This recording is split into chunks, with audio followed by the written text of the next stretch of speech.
Welcome to EADV Live. Today's topic, Controversies in Rosacea.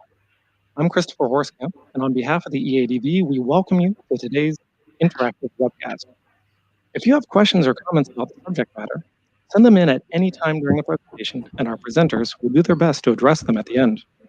Today, we are joined by Professor Lajos Kemény and Professor Eszter Baltas, who are both broadcasting from the Faculty of Medicine at the University of Szeged in Hungary.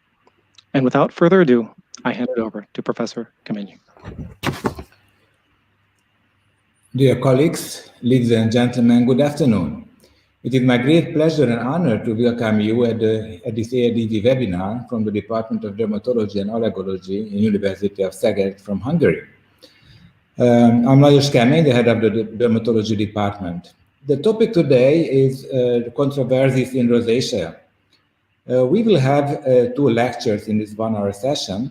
Professor Eszter Baltas will talk about the controversies in diagnosis, clinical symptoms, and classification of the disease, while I will give the second one on rosacea therapy. After the two lectures, we will have time for questions and answers. So let me introduce you Professor Eszter Baltas. She is the head of my dermato-oncology unit, and her main interest is dermato-oncology, but she is also interested in inflammatory skin diseases such as psoriasis, acne, and rosacea. So Eszter, please start your presentation.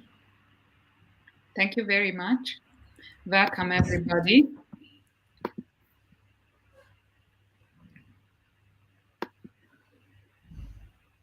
So I hope you see my slides.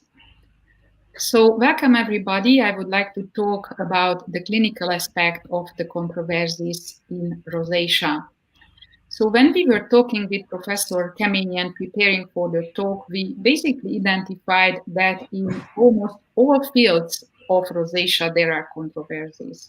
In the diagnostic criteria, clinical presentation, and also in the treatment, which basically reflects that understanding in the pathogenesis is not clear. The terminology of rosacea went through quite a long evolution with the centuries. And basically the evolution of the terminology was always parallel with what we thought from the pathogenesis. In the Middle Age, it was part of other diseases related to chronic alcohol consumption. Later, it was recognized together with acne, that it is the same entity. Later, it was thought that it is the subtype of acne, and in 1850, Hebra was the first who recognized rosacea as a different entity. Today, rosacea has a heterogeneous clinical picture, and if I show you this photo montage about our patients from the rosacea clinic in the last decade, I think you can agree on that. You see faces with some similar clinical signs, namely redness, facial erythema. The localization is mainly in the central facial area, but you see females, you see also a couple of males. You can see in some photos the heavy involvement of the nasal skin. And then in the bottom line, you can see some clinical pictures which show rosacea in a little bit different photos. So with regards to localization, it was thought that rosacea is a facial disease, although it can affect other peripheral locations, for example, the chest or the scalp. But I think that today there is no controversy with regards to the localization. Classically, it affects the central part of the face, cheeks, chin, nose, and central forehead. The periocular and the perioral skin is usually spared, and that really helps us when doing differential diagnosis of facial dermatosis. When coming to classifications, for a long time, the stages classification was used, and I'm showing you a chart from the German SC guideline. This basically distinguished rosacea into three stages and one pre-rosacea. Pre-rosacea was thought to include patients with increased ability of flushing. Stage 1 was patients with persistent erythema. Stage 2 and 3 with patients with papulopustular rosacea. And stage 3 was patients with phimosis changes. It was thought that the disease is progressing from the pre-rosacea until the phimosis rosacea. This classification was basically very difficult to use and was really suggesting that this is a progressing disease. And from the clinic, we know that not all patients progress through these stages. Therefore, the National Rosacea Society Expert Committee came out with an idea to reclassify rosacea. The aims of the new classifications were to facilitate the understanding of the disease and to help and guide clinicians how to diagnose rosacea and then how to select the appropriate. For the diagnosis of rosacea, primary and secondary features were identified, and the presence of one or more of the primary features was indicative of rosacea. These were flushing, permanent erythema, papules and pustules, and telangiectasia. And secondary features were the following: burning, stinging, plaques, dry appearance, edema, ocular manifestations, and phimosis changes. And these secondary features were thought they can accompany the primary features. So the subtype classification was distinguishing 3 cutaneous and 1 ocular subtype. This is the subtype 1, erythematotelangiectatic rosacea, central facial erythema, and flushing presents, and they might be accompanied by telangiectasia. In the subtype 2 or papulopustular rosacea, the central facial erythema is there, but papules and pustules are pathognomic for this subtype. Telangiectasia are not a prerequisite. The phimosis rosacea is the subtype 3, and you see that basically it is of male predominance. The skin is thick in some parts of the face, the surface is irregular, nodules appear, and if it affects the nose, we can see the enlargement and disfigurement of the nose. Besides rhinophyma, we can see other parts of the face with the same process. Here you can see, for example, the so-called metophyma, which is the phimosis change of the forehead. Besides the 3 cutaneous subtype, there is 1, the ocular rosacea, and it is known that ocular symptoms present in 30 to 50% of the patients, and usually they follow the cutaneous subtypes. The ocular compartment and the surrounding skin can be all inflamed. You can see on our own photo the blepharitis. And from a publication, I show you a photo where you can see this honey-colored crusting, very nice telangiectasia, and again, the blepharitis. Subjective symptoms are there. Ocular photosensitivity may occur, but the vision is rarely affected. So when we compare the stages versus the subtype classification, this is how they relate to each other. And with the subtype classification, probably the most common asked question is for the patients, which subtype we can see. So subtyping of the patient, is it easy? We might think yes, but in the reality not. So if you look at the first photo on the left, we see a female patient with persistent central facial erythema. But we also see some papules and pustules, and the papules and pustules are the prerequisite of papulopustular rosacea. So is it finally a subtype 1 or a subtype 2? With the second and third photo, the same question comes, but with other subtypes, is it a papulopustular rosacea or phimosis rosacea? So taken this together, with the subtypes classification, there were some problems. One patient can belong to 2 different subtypes. And if we perform epidemiological studies, double counting may occur. The subtype classification does not cover fully the range of clinical presentations on rosacea. Some patients fall within these 4 boxes or subtypes, but there are many patients who don't. The subtype classification totally ignores the potential progression from one subtype to another.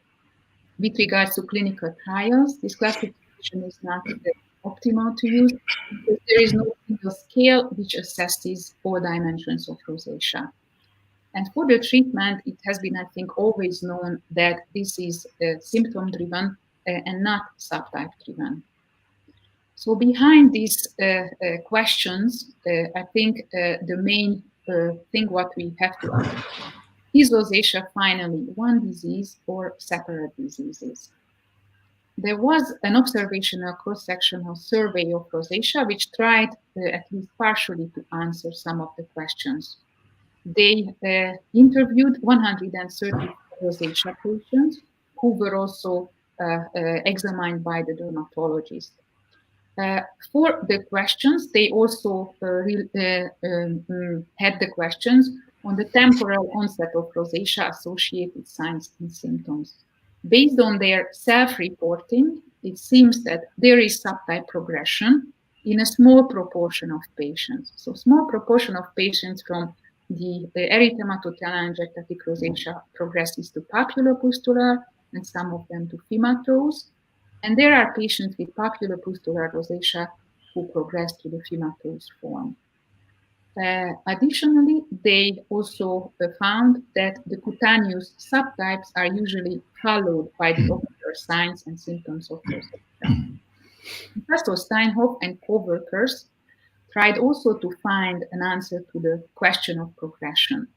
They have been performing a transcriptomics analysis, and they also confirmed biopsies of patients by histology and immune histology. With the transcriptomics analysis, they found 500 genes which differ from healthy skin.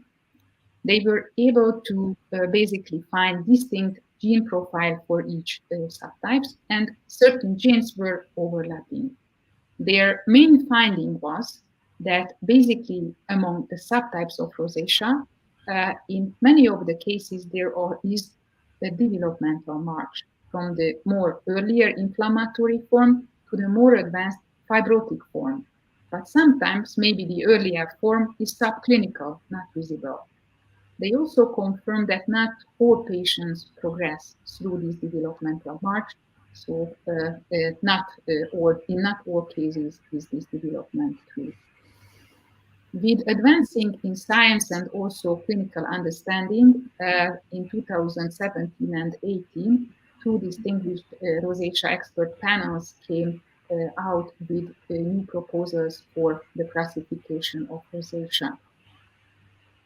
The ROSCO panel performed a modified Delphi approach. 17 dermatologists and 3 ophthalmologists tried basically to become on consensus on the diagnostic criteria of rosacea. They identified 2 diagnostic features which are diagnostic by itself for rosacea. So if someone presents with persistent centrofacial erythema, which is associated with periodic intensification by potential factors, that's likely that this is a rosacea patient. Fimatose changes are also diagnostic features. Major features are not considered to be individually diagnostic, so at least we need 2 of them, or they can accompany some diagnostic features. Flushing, inflammatory papules and pustules, telangiectasia, and ocular manifestations are major features, and there are some minor features with burning, stinging, dry sensation of the skin, and edema. It was also agreed that the major features and also the diagnostic features are in the centrofacial localization, and this is essential. So the ROSCO panel also came out with some proposed severity scales and grading for the clinical features and also for ocular rosacea. The other publication in 2018 by the National Rosacea Society Expert Committee also published their diagnostic major and secondary criteria, which were very similar what we saw from the ROSCO panel. Just the ocular manifestations were a little bit more divided into major and secondary manifestations. The approach how to diagnose rosacea is the same, and they also proposed some grading scales. So if we compare now what was considered with the first NRS classification in 2002 as rosacea features, and compare it to the 2017, we can see basically that there are two absolutely diagnostic criteria. Then among the major criteria, we see the ocular manifestations, which were previously just secondary criteria. And among the minor or secondary criteria, we see basically more the subjective symptoms and also the edema. So the evolution, how rosacea classification changed was from stages to subtypes and today to phenotypes. And basically this phenotype classification, we can think that rosacea is a heterogeneous clinical disease.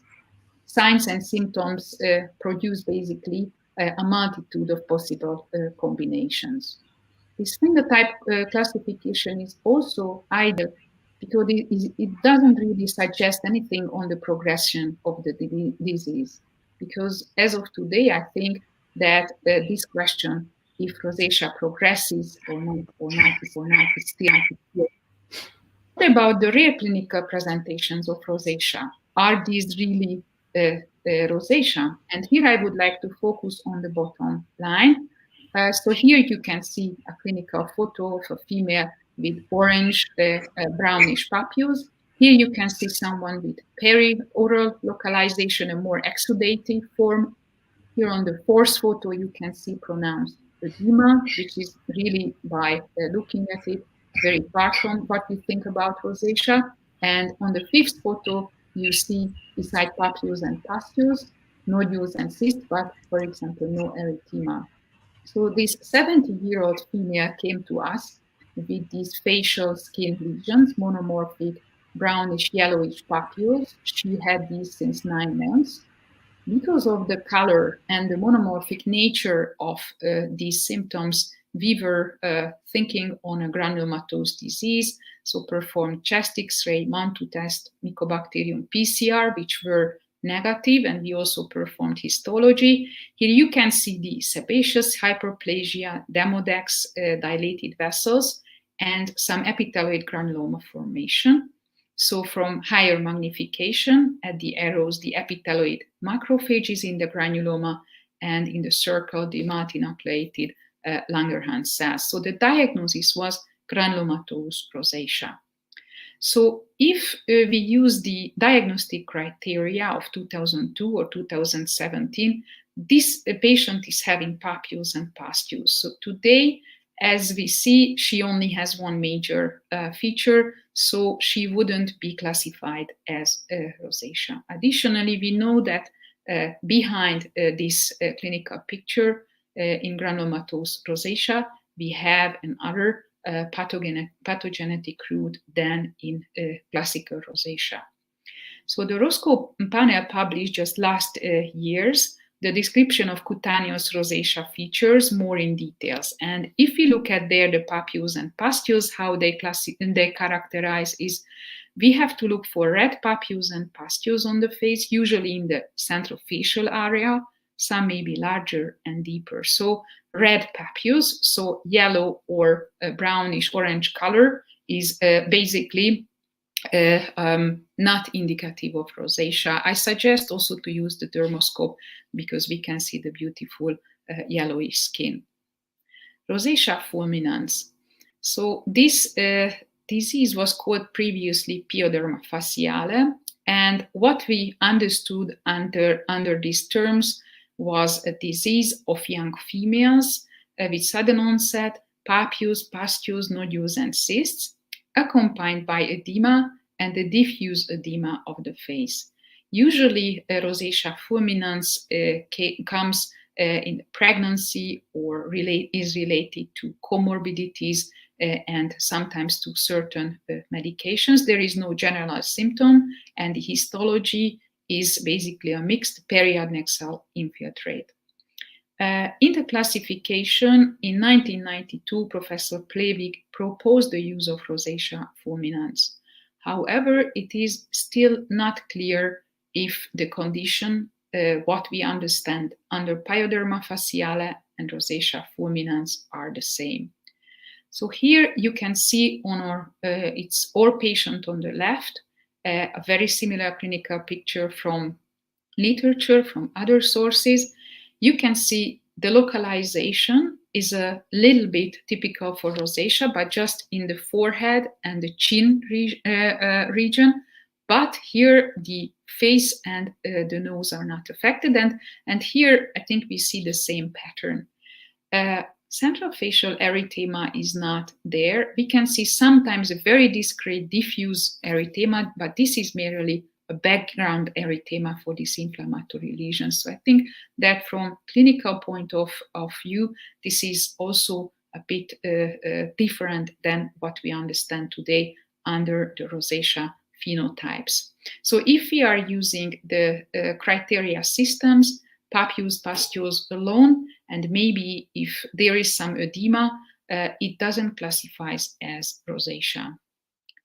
The Murbians disease, which can be called a solid persistent facial edema or rosaceous lymphedema, was described in the northern of France. It is consisted of persistent erythema and solid edema, which comes on the upper two-thirds of the face. Forehead, glabella, eyelids, nose, and cheeks are affected. The edema is initially pitting, later non-pitting. There can be an ill-defined erythema. There is no pain or pruritus. And the condition produces significant changes in orbital and facial contours, which can lead to visual impairment. The diagnosis is based on exclusion, and there is a male predominance. This is a patient of ours, a 20-year-old female patient who had since 3 years recurrent but later persistent facial edema. The investigations we performed were non-specific, so we established after a diagnostic challenge the diagnosis of Murbians disease. We tried different corrective treatment, and prednisolone gave finally the result. If you look at on the photo on the left side, there you can only see edema. So I was also interested what is understood in the literature under Murbians disease, and I went to see some recent publications which were discussing patients with Murbians disease. On the left side, you can see a male patient with a central facial erythema. You can really see this fine erythema, and he had a 20 years history of rosacea. The female in the middle, she had since 9 years persistent central facial erythema and edema. And on the third photo, the male patient had a previous diagnosis of rosacea. So taken everything together, if we look at these 3 photos, we can see a pronounced involvement of basically the eyelids, this edema, but we can also see some other signs of rosacea, a very fine redness, central facial redness. Also, these patients, they have in the anamnesis of rosacea. So maybe this Murbians disease is a late complication of rosacea. If we look at among the features how the Roscoe panel helped to explain the edema as a secondary feature, what we have to see or we can see on the face of rosacea patients. So localized facial swelling can be soft or firm, non-pitting, and may be self-limited in duration or persistent. This definition is a little bit broad, I think. So with the rare clinical presentations of rosacea, when the stages classification was published, among the rare types of rosacea, there was the granulomatous rosacea, rosacea fulminans, morbus morbians, steroid rosacea, and ophthalmorosacea. In 2002, at the NRS classification, when the subtype classification was basically established, granulomatous rosacea was considered as a variant of rosacea. Rosacea fulminans and steroid rosacea were at that time excluded, and morbus morbian was not mentioned. Ocular rosacea was the 4th subtype of rosacea. Today, I think that when we have this phenotyping approach, we consider rosacea to what I put in the red brackets. So these clinical phenotypes belong to rosacea, and the rare manifestations are excluded. What about rosacea in younger ages? This is also a big controversy in the literature. Childhood rosacea. So this publication discusses dermatological and ophthalmological criteria of childhood rosacea, which are very similar to what we have in the adult rosacea. Central facial localization is also key, what they mention in the publication. If we are looking at the clinical photos, we see some signs of rosacea, maybe this redness, but we can debate if these children are really having rosacea. Here on the second photo, a little bit the distribution of the signs is different with what we call central facial localization. And on the third photo, we basically see blepharitis and recidive chalazion. So this might be a ocular rosacea.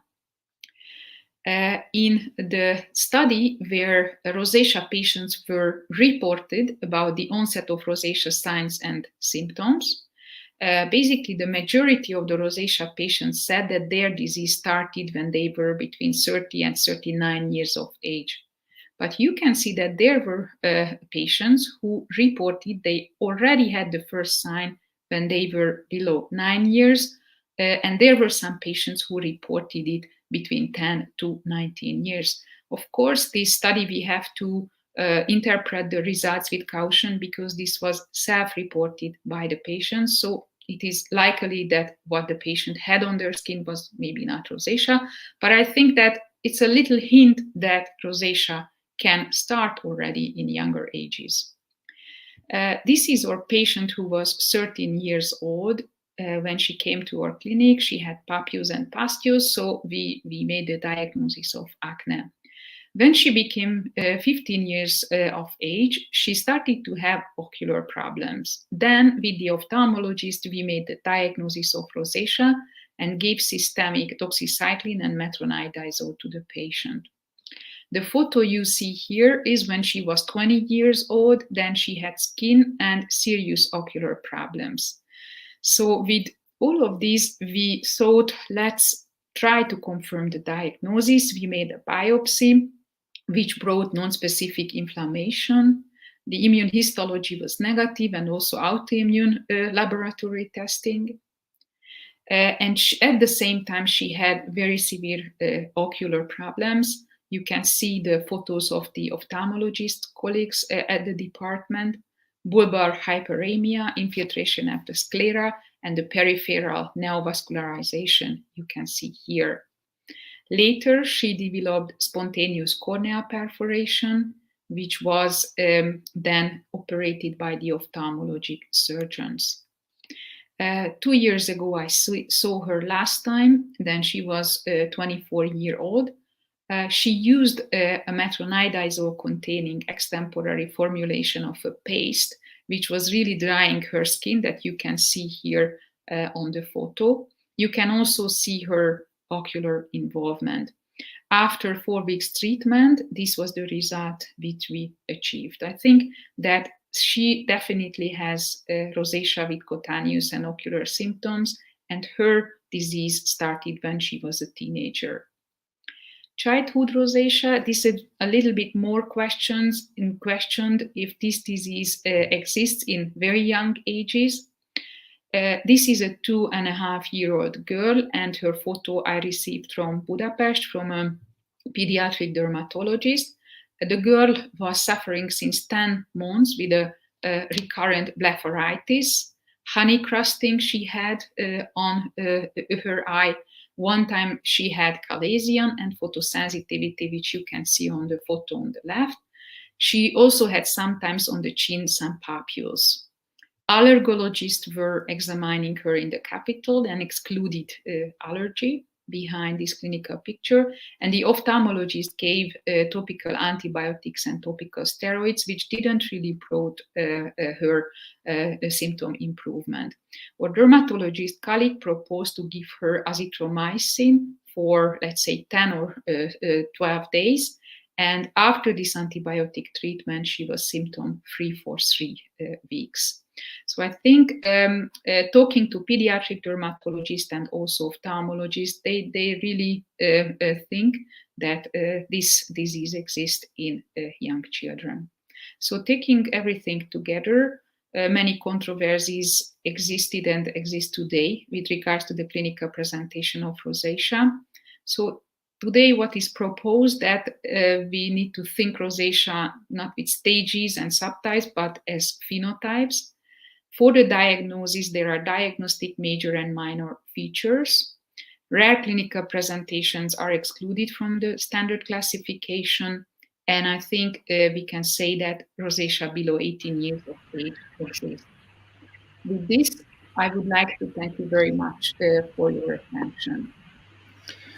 Yeah, thank you very much, Professor Baltas, for an excellent overview. And I would like to greet our guests from Georgia, Honduras, Ecuador, and St. Petersburg. So I will start my lecture on the treatment and controversies in rosacea treatment. So I'd like to ask whether you see my slides. Yes. Thank you. This is my conflict of interest disclosure. I'm working with different companies, but it has no influence on the content of this lecture. So when we are talking about the treatment of rosacea, I like this guideline very much because we do have many different guidelines, but this one is special because the treatment is suggested based on the clinical science. What do we see on the patients, and not based on classification on the class type 1, type 2, or type 3 rosacea. So when we see transient erythema, alpha-adrenergics, topical or beta blockers can be used in persistent erythema. Topical brimonidine or IPL or pulsed-dye laser is suggested.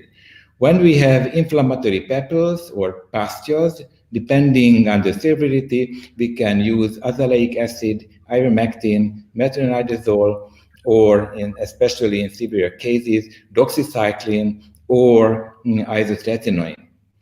If you see telangiectasia on the patients, of course, IPL and vascular lasers are the best options. In phimatosis rosacea, in case we have clinical inflamed lesions, doxycycline or isotretinoin might be an option. And in case if we have no inflammation, clinically non-inflamed lesions might be best treated with physical modalities, especially with surgery. Of course, general skincare, sun protection, moisturizers, and gentle cleansers and trigger avoidance are also suggested. So when we see in the topicals for the transient and persistent erythema, we have brimonidine tartrate gel. This is the alpha-2 receptor agonist, or oxymetazoline cream, that is a highly selective alpha-1 adrenoreceptor agonist and partially alpha-2 receptor agonist. And from the systemics, carvedilol or propranolol is suggested with or without in combination with light-based therapies with IPL or with pulsed-dye laser. I have to tell you that in my practice, these topical agents and systemics are rarely used. Not because this would not be efficacious, but not highly efficacious, and the patient don't like it very much. It doesn't mean that I don't use this treatment, but I think that the best treatment for this kind of patient, for the persistent erythema, is pulsed-dye laser or IPL. You can see this patient received 4 times pulsed-dye laser and 2 times IPL. And of course, it might be an expensive treatment for the patient because it is not reimbursed, but definitely this is the best treatment for persistent erythema. However, you can ask the question whether topical agents that are suggested for the treatment of papules and pustules might be effective to reduce the transient or persistent erythema in patients with rosacea. There are some papers showing that topical ivermectin alone or combined with oral carvedilol might be effective for reducing the transient and persistent erythema, as you can see in this slide. And of course, this ivermectin treatment reduces the number of Demodex mites. It was measured in this paper, but the clinical symptoms were reduced.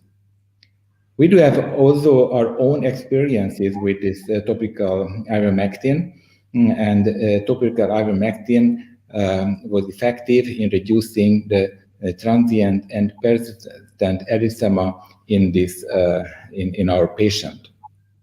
So you can try it. The next question is that how to treat rosacea in the summer months. We know that the sunlight worsens the clinical symptoms. And if we have a patient with severe inflammatory papules and pustules, then if you look at the guideline, doxycycline or isotretinoin are suggested for the severe cases. However, if you read the guidelines, the EMA or the package leaflets, you can read that do not use cyclines because of potential phototoxicity, and do not use isotretinoin because of potential photosensitivity. Of course, it is well known that doxycycline is phototoxic. However, if you look at this, the numbers, if you give 100 milligram doxycycline, the chance to develop phototoxic reaction is only 3%. Of course, if the dose is decreased to 120 or 150 or 200 milligram doxycycline, is very large number of patients will suffer from severe phototoxic reactions. If you compare the different cyclines, the doxycycline is the most photosensitizing drug. And you must not forget that minocycline can induce diffuse hyperpigmentation. So if you give 100 milligram doxycycline, the chance to develop phototoxic reaction is 3%. However, in rosacea, we usually give 50% or 40% doxycycline. So the risk for the development of phototoxic reaction is not very high. What is with isotretinoin? There is no clinical evidence for clinical phototoxicity. In the package leaflet, you can see that 1 among 10,000 patients might develop phototoxic reaction. And in laboratory investigation suggests no or minimal evidence for experimental phototoxicity. So cyclines and isotretinoin, to my opinion, are not contraindicated in summer months. Of course, caution is advised, but it hugely depends on the drug dosage and the UV radiation intensity. If you treat a patient in Oslo or somewhere else in Finland or in Miami, of course, the ultraviolet in the summer means something else. If you want to give doxycycline, still we must not forget the phototoxic potential. And the first signs for phototoxic reactions might be seen in the lateral area of the fingers. It is called by these colleagues as a Hertz sign. So, and they suggest that doxycycline should be less than 100 milligram a day. That is easy, because in rosacea we give usually 40 or 20 or 50 milligram a day. And in case we want to give doxycycline, it should be taken in the evening. So what is the combination therapies? We dermatologists like to combine different treatments. What is the combination of IPL and lasers with doxycycline and isotretinoin? If you read the guidelines on laser treatments, you can read that the use of aesthetic lasers is contraindicated in patients receiving medication that causes photosensitization. And IPL and laser treatments should be avoided on patients receiving drugs with phototoxic and photosensitizing potency. And cyclines and isotretinoin are listed among the phototoxic and photosensitizing drugs. So we have to be aware that the spectrum of drug-induced phototoxicity and photoallergy is mainly to UVA light, rarely UVB light, and extremely rare to visible light up to 460 nanometer. What kind of lasers are used for the treatment of rosacea on with IPLs? These emits their total energy in the visible spectrum, KTP, PDR, Ruby, Alexandrite, diode lasers, or in special cases we are using for thick blood vessels, Nd:YAG laser, or we can also use IPL with a cutoff filter about 400 nanometer. So, as this wavelength does not belong to the UVA range, then of course you can use this kind of treatment in patients receiving doxycycline or isotretinoin. This is a nice paper summarizing their experiences. It's a retrospective study when they treated patients with doxycycline and in the same time with laser or different light treatments. And in this retrospective study, these colleagues found no adverse reactions related to doxycycline combined with laser light therapy. And this is actually also our experiences. We also treat patients with systemically with isotretinoin or with doxycycline, and at the same time, without any worry, we treat these patients with PDR or IPR treatments. So this is a dogma that laser treatment should be avoided in patients receiving drugs with phototoxic and photosensitizing potency because there is no overlapping spectrum, there is no clinical evidence for phototoxic and photoallergic effects. So the conclusion is that lasers can be used safely in patients receiving phototoxic and or photoallergic medications. I mentioned many times that isotretinoin might be used in rosacea, as the guidelines suggest in severe rosacea cases. However, there are huge controversies in the dose and duration of the treatment. I picked up only 3 papers. One is with 52 patients with mild to moderate papulopustular rosacea, and it was a very low dose, 10 to 20 milligram 1 time or even 5 times a week. So in average of 5 milligram per day for 57 weeks. And the results were actually excellent. More than 90% of the rosacea patients cleared with this treatment. However, 30% of the patients relapsed after stopping the therapy. In another paper with Gornik and his colleagues, more than 500 patients were enrolled in a randomized controlled trial, and they used 0.1 to 0.5 milligram per kilogram isotretinoin per day for 12 weeks versus placebo or doxycycline. 0.3 milligram per kilogram per day of isotretinoin was the most effective. It was non-inferior to doxycycline, and the treatment success was rated, and the isotretinoin got a better mark. However, with the adverse events, also in isotretinoin, they had somewhat more side effects compared to the doxycycline. In another paper, it was used for difficult to treat papulopustular rosacea in 150 patients. 0.25 milligram per kilogram per day was used for 16 weeks. And again, at least 90% reduction of the papules and pustules were observed. However, again, more than 50% of the patients relapsed within the mean of 15 weeks. What is with phimotosis rosacea? There are no randomized control studies, and tetracycline and doxycycline can show some improvement in case there are inflammation, papules and pustules, but not the phimotosis forms. Isotretinoin can be used 0.25 to 1 milligram per kilogram per day, and it shows some efficacy even in the reduction of the nasal volume.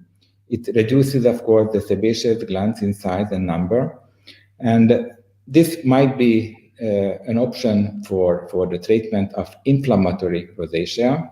However, if the mucinosus and fibrotic changes will not be influenced, of course, with isotretinoin. So we like to combine the different treatments, IPL and laser treatment combination with isotretinoin. There is a dogma that laser treatment should be avoided on patients receiving isotretinoin. If you read a guideline in the IPL or any kind of laser manuals, you can read that this kind of treatment, IPL and lasers, are contraindicated in patients receiving isotretinoin.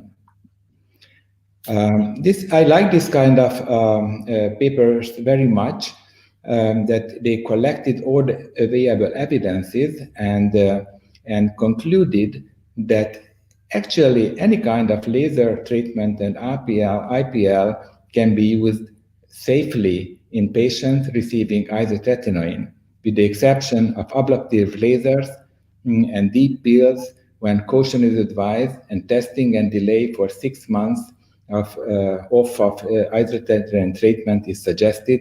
However, we very rarely use nowadays ablative lasers and deep pills. But the vascular lasers and any kind of surgeries and mini surgeries for rosacea, for rhinophrima patients can be used safely if our patient is under isotretinoin treatment. So thank you very much for your kind attention. And I think that we still have 15 minutes for questions. So I will check whether do we have questions. Yes, we have one question from Pamela from Peru. And yes. She is asking, she said she liked the presentations, and she's asking, what about the use of probiotics in rosacea? So I think, Eszter, this is a question for you.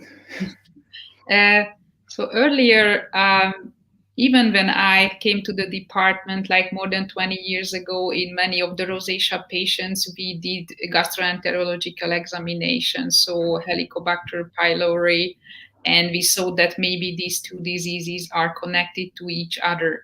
And there is some literature that in those patients who have both of the disease, maybe after the introduction of probiotics improves the gastrointestinal problem and a little bit rosacea. Although recent meta-analyses didn't really show that rosacea is related with H. pylori infection or really other gastrointestinal problems. So yes. I wouldn't advise to my rosacea patients to use probiotics. Yeah, I agree completely. I would never suggest probiotics and still never suggested actually. But I do have a provocative question for you, Eszter.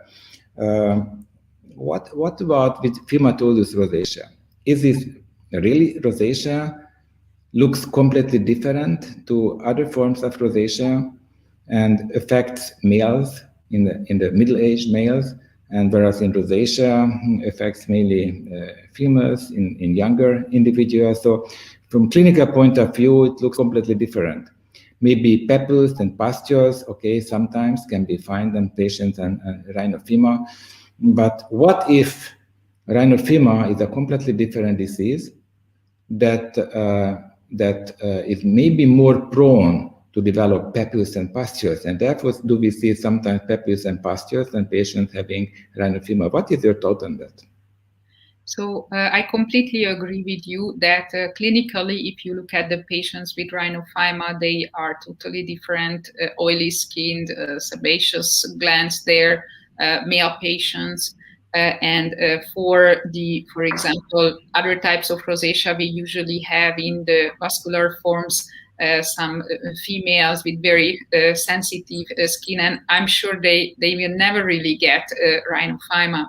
So the transcriptomic study showed basically that before fibrosis there is also inflammation, and they showed that they found overlapping genes, especially with the genes coding inflammatory mediator cytokines, and they said that inflammation and is there before rhinophyma, for example, but maybe it's subclinical. So they say maybe there is a form of rosacea already there, and the end result is what we only see. But I think that this hypothesis is not so strong, and I agree with you that maybe when the classification evolves, then this will be the form which will be maybe a bit more far or excluded. Yeah. Thank you very much. I actually never liked any kind of classifications, because we have to rewrite it again if the science will give new data. We do have another question, actually two questions. But one question is concerning isotretinoin. How many times you use isotretinoin and the dosage you use? Actually, Jennifer Perez, very excellent question. How many times? Actually, I start always in severe rosacea patients with doxycycline, 50 milligram doxycycline, because 40 milligram doxycycline is not available in Hungary. But I start always with 50 milligram doxycycline, and in those individuals, when there is no very good improvement, or after stopping the therapy, it is a rapid reoccurrence of the lesions, I start with isotretinoin. Usually, very low dose of isotretinoin is enough, 5 milligram per day, or you can even give 2 times 20 milligram a week. Could be a very good option. So very low dose isotretinoin. The problem is that you will improve the symptoms. However, if you stop the treatment, I can confirm the data from the literature that 30 to 50% of the patients will develop again the symptoms. So in long term, you have to repeat the courses,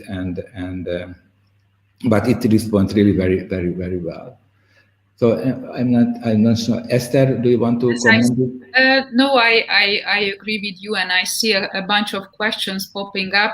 Can we replace ivermectin topical with permethrin?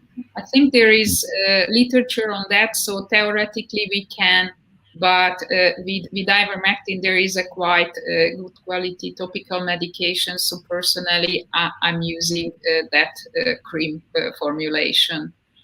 I don't know, Professor Kemény. Yeah, the same for me. We are using ivermectin, but there are a lot of data showing that permethrin is working as well. So you can use it, and probably the efficacy based on the literature data is the same.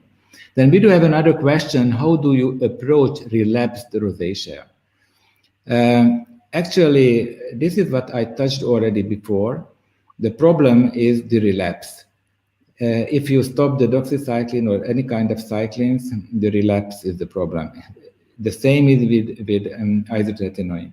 To my experience, is with isotretinoin, the relapse occurs rarely comparing to doxycycline therapy. So depending on the patient, depending on whether want to become pregnant later on or not, how safe it's to give isotretinoin, so all the other issues should be taken into consideration. But I like to give isotretinoin, and you can give it for years actually, if there are no contraindications. Very low dose isotretinoin actually has actually no side effects, so you can continue it, and you can give it in long term. Of course, you have to take into consideration the regulations in different countries concerning the contraception, and the regulation how to prescribe isotretinoin, and what kind of measures should be taken into consideration, I mean in the pregnancy issues. So just answering shortly your question, I give for these individuals isotretinoin in long term. The next question is on propranolol. or carvedilol for erythema and flushing, do you perform ECG pre or starting beta blockers, and how long do you continue? So personally, we were talking with Professor Kemény before that we are not really using propranolol. So it's in the literature. I think they're also quite limited experience, and we are using for the lasers for, especially for erythema. Yeah, for flushing, it's hard to say. Yeah, this. I already mentioned that I actually don't like to give these systemic drugs, but theoretically and based on the literature data, it is not necessary to send a patient to cardiologist. You can simply start the treatment. In my patients, they did not like it, and they were not satisfied with the results. There is another question. Is Catalina Florea. Thank you very much for your excellent presentation. Very nice. Thank you very much. And do you have ever used only IPL to treat rosacea? Yes, I think that IPL is a very good treatment option, especially if you want to treat the erythema or the telangiectasia. It really works perfectly. Of course, you have to be familiar with the device you are using. With short pulse, it can be delivered for the treatment of erythema, in longer pulse duration for thicker blood vessels, but it is really good. However, there are also data showing that the popular pustular form, the papules and pustules, might also be improved by IPL. I think that it is true, but I usually like to combine with systemics. If you have papules and pustules, I usually give some kind of systemic drug, so it will anyway improve. And actually, nearly all the patients will have some kind of vascular symptoms, so telangiectasia and erythema. So it is very good to start with IPL, and in the same time, if the patient has papules and pustules, you can give systemics, or of course with topical ivermectin. There is a question from Agnieszka. What is the best option to treat isolated ocular rosacea? So isolated ocular rosacea, the diagnosis is really hard to establish. You need an ophthalmologist who is an expert, because most of the signs are basically non-specific, although one specialized can help in the diagnosis. And from the systemic treatment, antibiotics, doxycycline, and also azithromycin, I would say topically corticosteroid eye drops, or these are basically the main choices. There is a good guideline for that in the Roscoe publication, but I think these are the best options, and the azithromycin you can also give to kids. Yeah, we have an interesting question from Sheham Eltopsky concerning the Tacrolimus treatment. Eszter, do you want to comment it, or let me do it? Please start, and then I... Topical calcineurin inhibitors can be used actually in rosacea, not in the papular form, but if the patient has highly sensitive skin, you can try topical calcineurin inhibitors, but it might be risky because there are also data that tacrolimus can even induce rosacea. So if you have a highly sensitive skin with some dermatitis in it, then, and you know that in rosacea, the contact dermatitis is very frequent. My very good friends from Professor Shadi from Budapest, Semmelweis University, they published recently that approximately 50% of the patient having rosacea will have some kind of contact component, contact allergy. And in this case, I think that topical calcineurin inhibitors might be tried, but very carefully, because it can also worsen the disease. Yes. So I think that we do have, maybe we have a few more questions, but most of them has been answered. So, and our time is expired, so I would like to ask Christopher, do you want to close the session, or? We can close the session. First of all, we would like to give a special thank you to our presenters, Professor Kemény and Professor Baltas, for their superb presentation today. We had an outstanding attendance.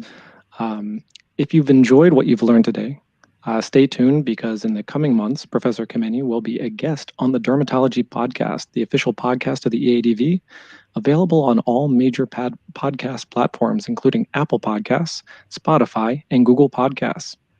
For more information on the topic of rosacea, don't miss the rosacea sessions at the EADV Spring Symposium on the 6th and 7th of May, covering the pathophysiology of rosacea, the skin microbiome, alternatives to the systemic antibiotics, and topical drugs for rosacea. Beyond this, there will be more than 30 other topics across dermatology and venereology, all from over 100 speakers. Actually, today is the deadline to sign up for the mid-rates, midnight tonight, Central European Time, and it's your last chance to sign up for up to a 20% discount with the mid-rates. Register at www.eadvsymposium2021.org. Again, thank you for joining us. The EADV invites you to join us every other Wednesday for EADV Live, webcasts of dermatology and venereology. Our next webcast will be on April 7th, entitled Vulva Dermatology.